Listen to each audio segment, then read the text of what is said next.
All right, welcome to Saturday State of Mind as we take another journey into the Crypt. I'm here with attorney Liz Nolan. My name is Mike Panico from Arcadia Financial.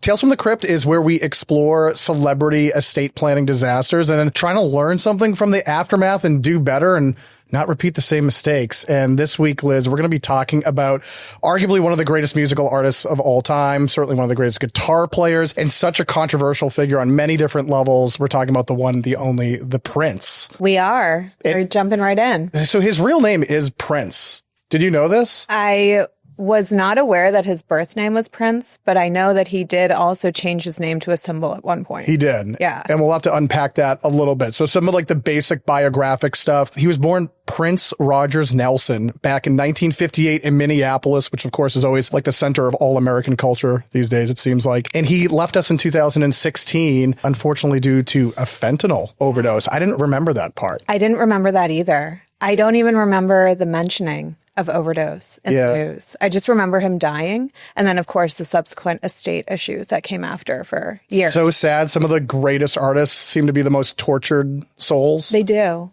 You know, so poor, whatever led to that demise, I can only imagine, but a prolific artist to say the least. I mean, just to cover some of the superlatives, I was blown away by this. He was nominated for a Grammy 38 times. He won 7 of them. He was the first artist in all of American history back in 1984 to have a #1 film, a #1 album, and a #1 single all at the same time. That was with Purple Rain. So we're talking about an absolute cultural juggernaut. Right. I always remember him. There's a thing he does with Tom Petty and I think John Mayer and a few others. It's on YouTube. You can find it where they play As My Guitar Gently Weeps live. And he just goes off for like 4 minutes. He was the man. He was so talented. Do you have any distinct like Prince impressions like on your life or any like of his music that like, I don't know, has left an impression on you, Liz? I really don't. The extent of my exposure to Prince throughout my life has really just been pop culture moments. I mean, it's almost embarrassing to say, but his marriage to Carmen Electra is really the way that I know Prince. I didn't know they were married. I think they were. Were they? I'm pretty sure they were. Uh-oh, the fact checkers are going to... I know. They are. They're going to be at it. But yeah, I just remember Prince as being like a very prolific artist, but not somebody that I ever listened to growing up. I was more, stuck in the late 50s, early 60s. Kind of music, so he was a little too newfangled for me. But I remember seeing him in the news a lot. I would tell you to treat yourself. I've been inheriting more and more old records from like family members and stuff over the years. I've got like a little mini collection. And just the other day, Jess and I randomly put on Purple Rain. It does literally sound like it's from the future. That's so cool. Prince of the Revolution, like definitely had their own unique sound. It's just super cool music. And it's one of those rare albums too, in particular, where like from song 1 through the very end, you're like, there's not any bad music on this whole album. It's really great. That's awesome. I'll have to give that a listen. So diving a little bit deeper into Prince as like a person and as a business owner, he had a reputation for being a major control freak. I think some would say he's like at least type A, type 1, controlling type. He was very particular about owning his music. He had, as you had already alluded to, major controversies with record labels in terms of who owned his music, who owned the masters. At a certain point, he would assert like, I'm being treated like a slave and, I don't even have my own identity. I think that's where the whole symbol thing came from, right? So he did that for a spell, but just about everything that he did, as I've read about his background in preparation for our chat here today, was a guy who wanted to be in control, which is a remarkable thing. A lot of artists, like no offense, they can play guitar or piano and they're kind of like idiots. Like they're musical people, like they can get taken advantage of. And like all those like rotten record execs, right? Or whomever, they get the upper hand and they take control. But that wasn't really the case with Prince. When you read through his biography, he fought those guys kind of claw tooth and nail and was a pioneer in some respects. Like you hear today about how Taylor Swift like went through all these great lengths to own her music. If not for Prince, maybe like breaking those barriers down years earlier, she might have had a much more difficult fight on her hands. Who knows? Exactly. And I think the control and perfectionism elements that he showed definitely contribute to why he was so successful. And he continues to have a lasting legacy, even though he's been passed away for the good part of a decade at this point. I also read here, it says he had a remarkable distrust, not only for executives, but also lawyers. Yes. No offense, Liz. And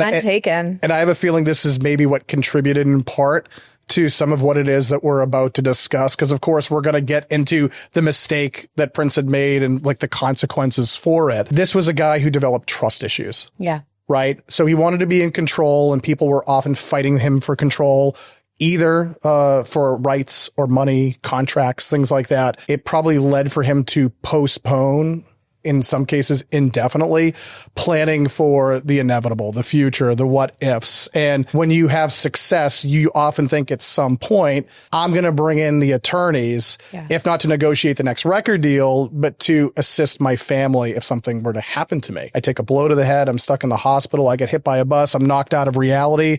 You'd want to plan for that. And it looks like in the case of our friend Prince, because of some of his paranoia, or maybe because of some of his distrust with legal types, my understanding, and this was a mind blower, Liz, that he had no estate planning done at all. None. He didn't have a will, no trust. He died entirely intestate. What does intestate mean? So intestate means you have passed away without any testamentary documents or instructions. So you have died leaving behind no will or no trust. It can also happen in cases where you have executed a will or a trust, but they're done invalidly. So the most common that I've actually seen is people having a will, but it's witnessed by people who aren't allowed to be witnesses. So relatives, spouse, someone like that is actually one of the witnesses to the will. And by statute in most states, including New Hampshire, a witness to a will needs to be a completely disinterested party in order for it to be valid. So if you're not really checking all of the perfect boxes on execution of documents, that can be a fatal flaw, even with the best drafted document you've got. But in Prince's case, and this is actually something that I see in my practice relatively often, clients have exposure to attorneys, whether it's through an employment context, going through a divorce. It's usually tied to some kind of personal trauma. And they've worked with attorneys, maybe gone through a litigation case. And from that point forward, they've had more than enough of the legal process, the legal profession. And so they do tend to go to the end of, we're not going to work with a lawyer to do our estate plan. And I think in a lot of cases that can be very fair, that people are so overexposed to the legal system and to attorneys generally that they just don't even want to deal with it. And something that I hear a lot of clients say also is, after I'm gone, it's not going to be my problem anymore. I'm not going to actually personally deal with this. It's going to be whoever has to handle my estate next. And in Prince's case, he kind of hits that demographic where that tends to be something people rely on. When he passed away, he was unmarried with no surviving children, no parents that he was taking care of. So when I see those criteria, that tends to be the type of person who potentially would say, whoever's going to be affected by this is at arm's length to me anyway. I'm not going to go out of my way to face the trauma that I'm dealing with from the legal system, lawyers, the process generally. I'm not going to dive deep into this. Whoever has to deal with it, they'll be fairly compensated, and that's more than enough. It's shocking that sometimes people will have that attitude. It seems overly casual. Like, I'm not here, I'm dead. All true in this hypothetical, but I want to presume to some extent you might care about some of the characters that are left behind in your wake. I mean, if you don't care and they have to sort through the chaos, so be it. Yeah. But if you like any of these individuals, I have to imagine that dying intestate is it's almost like an insult to injury, right? Like, those people are already affected that you're dead. They're probably mourning you, and now they have to deal with chaos. Do you have any idea how often people die intestate, just out of curiosity, like even in broad strokes? Absolutely. The most recent statistic that I saw back in 2025 is that only about 24% of Americans die with a will. So that means about 3/4 of American adults have no estate planning documents at all and would fall into the category of Prince being intestate. That's way higher number than I ever possibly expected. And then if you take that 24% that we believe have wills, and then you take it even to a more elite level, who has a trust, I haven't seen any firm numbers on that for current readings, but I would imagine it's somewhere in the neighborhood of less than half of people who have wills have trusts. And I make that estimation just based off of my own practice, who I see coming through my doors of clients who are now creating a trust for the first time, who has wills and who is doing it for the first time. Yeah. So usually I meet with clients who are very already established in life, and maybe they do have a will. They usually tend to be outdated, 30, 40 years old, outdated kind of stuff, but at least they've got something. But now they're jumping ahead to make a trust. I think it's the vast majority of people are dealing with something similar to what Prince was dealing with. And celebrities are still humans. They are operating on a different length than most average people are. But I think what Prince was dealing with, and just kind of that almost nonchalant concept of I'm not going to be here, whoever's left behind has to deal with it. That's something that I see across a lot of different demographics. And I don't think that comes from a place necessarily of being selfish or flippant. I think it's more of a defense mechanism that people have such a bad experience, or the process itself seems so overwhelming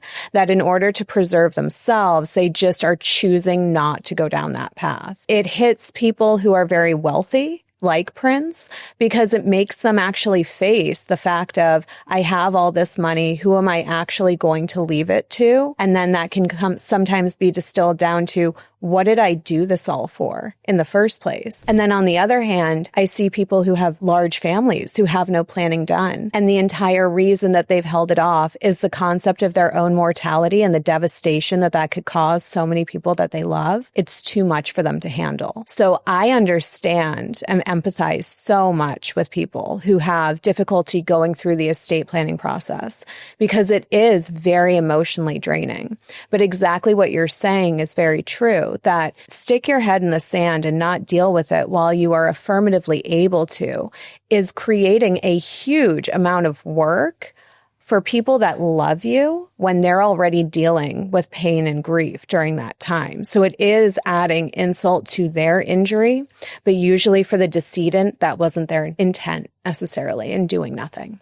So stick with us here. We're about to unpack the consequences for some of Prince's lack of planning. I do want to ride some of your coattails, though, just for a second, Liz, in that I think one of the bigger reasons that people would part this world without a plan has to be procrastination. Yeah. We all know how our story ends, right? We know from the moment that we're born that we're going to have a demise. We're going to pass from this world. So it's when you say only 25% or so of people have a plan, that shows either remarkable irresponsibility, or, you just said it yourself in your own way, that this is such a monumentally emotional, existential thing. What I've observed in my career as a planner is people will take it seriously, but say, I got summer vacation coming up, or the holidays are coming, I got this wedding to plan for. It's always something that's on the back burner as opposed to the front. And, I don't have any statistics on this, but I think a lot of people always assume there'll be time to put all these documents in place and to provide for a smooth runway for your family if something were to happen to you. But sometimes that time never presents itself. And then I guess that's how you end up with 75% of people leaving just a mess behind, which is crazy. Exactly. And I interpret that also to have an element of hope, which I think is really beautiful, that people believe and hope that they will have more time than necessarily they do. I'm sure that when Prince fell asleep for the last time, he didn't necessarily think this was going to be it. I'm never going to wake up again. And I think a lot of people aren't aware of when they're going to die. And I think in a lot of ways it's supposed to be that way. But it is something that just being in this career, seeing kind of the other side of the world, it's absolutely something that needs to be planned. And my preference is for people to do the planning when they're the most emotionally capable. When they are healthy, they're with it, they're in the good old days, and they may not even know it. That's the time to strike and do it, because there'll never be a good day to contemplate your own mortality. The best you can do is approach that really sensitive topic when you feel the most emotionally equipped to handle life generally. So, unfortunately, I have to share a bunch of depressing superlatives about our friend Prince in terms of what the price for his inaction was. At the time of his demise, his probate ended up becoming, at its time, the most complicated probate process in all of Minneapolis and Minnesota history. They valued his estate at over $200 million. Sorting out where that $200 million was going to go took over 6 years. Liz, apparently 45 people came out of the woodwork, anybody from siblings of the deceased, as well as business partners and hangers-on and similar. Apparently, the grand total of legal fees paid to navigate this process, which hasn't even officially ended, there's still pending litigation out there over this estate, has already racked up over $60 million. So if you assume that applies against the value of the estate, over a third, getting close to half of everything Prince ever worked for has been just sucked up in court proceedings. It has. And what I think is also really interesting that you mentioned was the valuation estimate of his estate. When this was going through the probate process, that was a huge question because Prince being very wealthy, I can't speak to Minnesota law because I'm not a Minnesota attorney, so I won't touch on Minnesota's state estate tax or lack thereof, but at least on the federal level, Prince, being very wealthy, was subject to federal estate tax. And so the valuation of his estate was a very big deal. His estate actually offered up a valuation estimate of somewhere closer to $82 million. The IRS estimate was closer to about $156. So they compromised and it was valued at $156 million.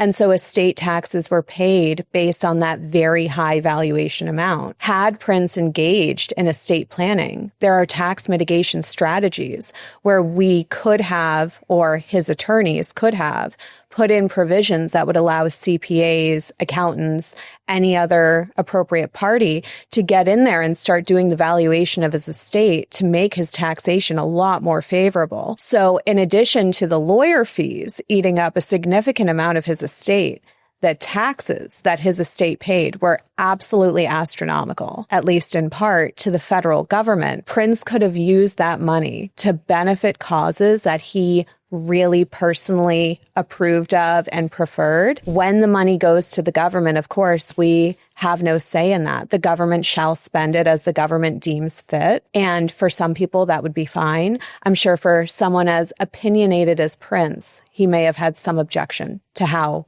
at least part of his money ended up being spent in the long run. There's a good motivator in there, right? We just talked about procrastination. I don't want to deal with these issues about death and dying. It's so morbid. And that's true. But nothing seems to motivate people quite like, well, I don't want the government to suck up all my money through taxation. So you got to think Prince knew that, but still, maybe it was the control issues. Maybe it was all those bad run-ins with other attorneys, but this all went ignored. And, we don't have to unpack this part of it, but other than the length of time that it took to navigate the estate settlement, all the characters involved, the money that was being spent, just how disruptive it is, right? If there were a cast of characters, siblings, nieces, nephews, whomever, they're all pulling out each other's eyeballs and, tearing each other to pieces over this. So to leave a family which otherwise could have had generational wealth and support with an untainted legacy that wasn't being pulled apart by lawyers and being scattered to the wind. Instead, his family, I have to imagine, was probably cursing his name, right, for what he inflicted upon them. Plus, his legacy is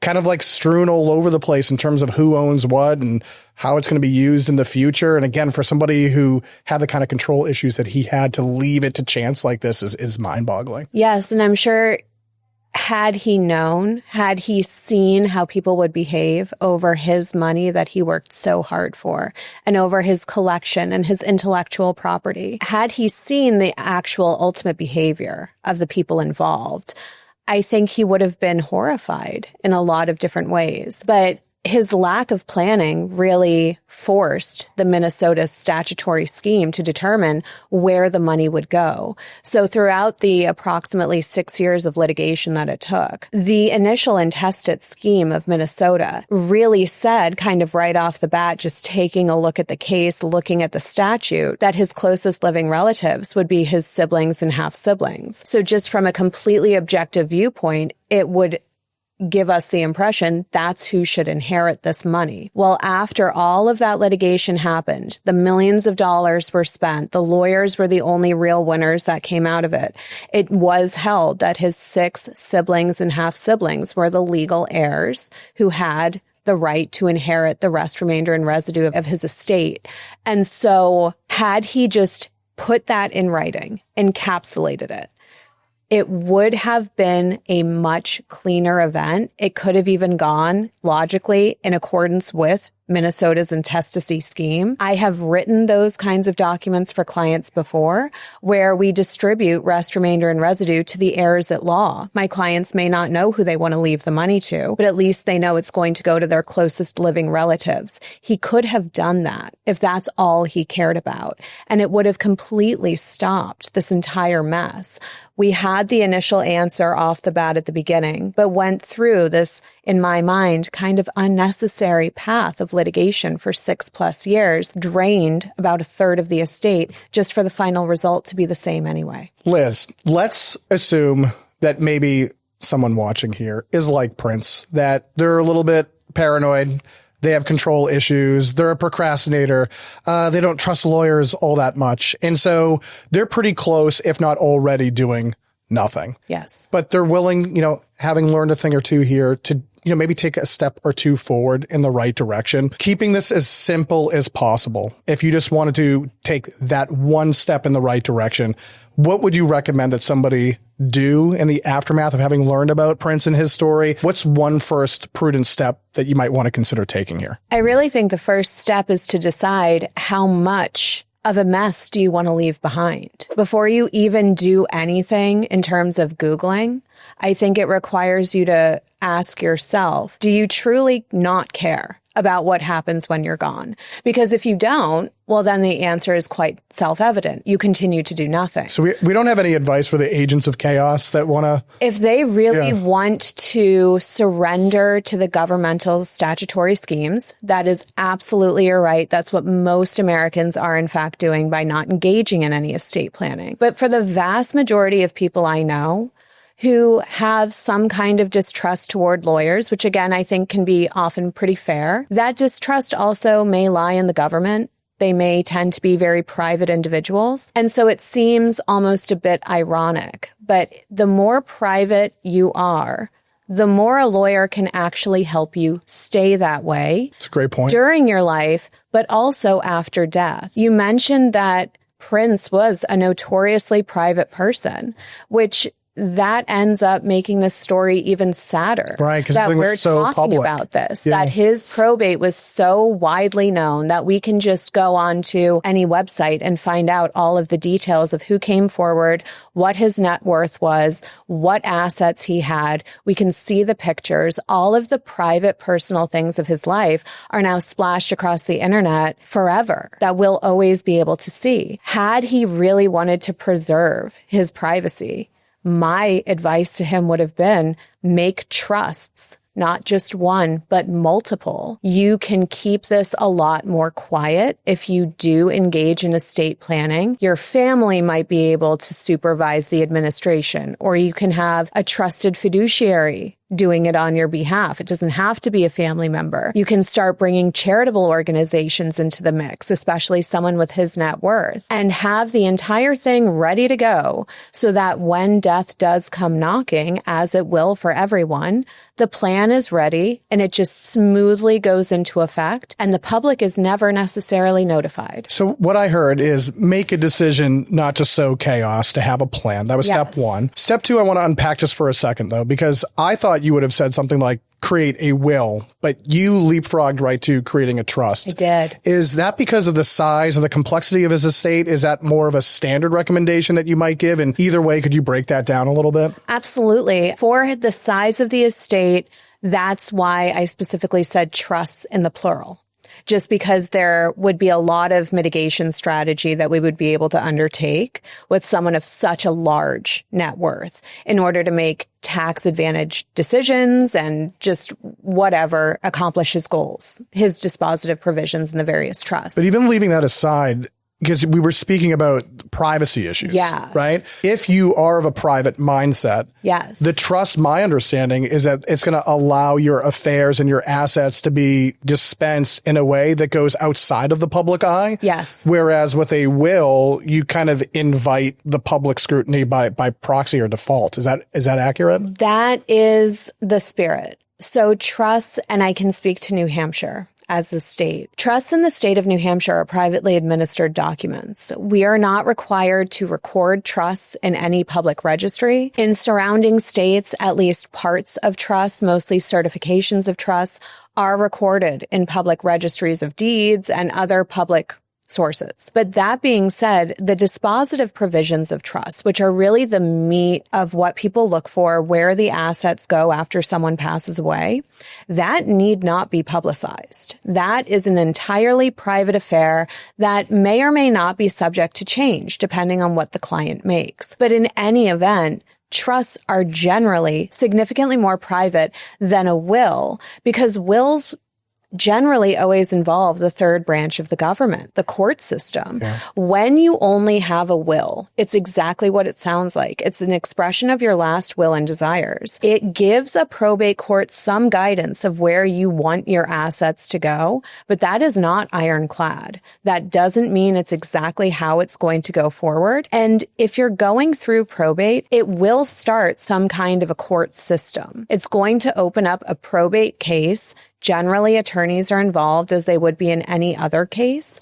And that in and of itself creates some publicity. Actually, the more private someone is, the more they actually need assistance to keep themselves private. I make a similar argument where I see a lot of clients come in who think that trusts are only for really wealthy people. I make the argument that the less you have, the more a trust can actually help, because it keeps your family away from having to deal with court costs and the probate process generally. It's, again, that quiet, private administration that really is the gold standard that we look for. Okay, so the moral of the story here is you don't want to die intestate without a plan like our friend Prince. He definitely could have done better. I'd like to imagine that's what his intentions were.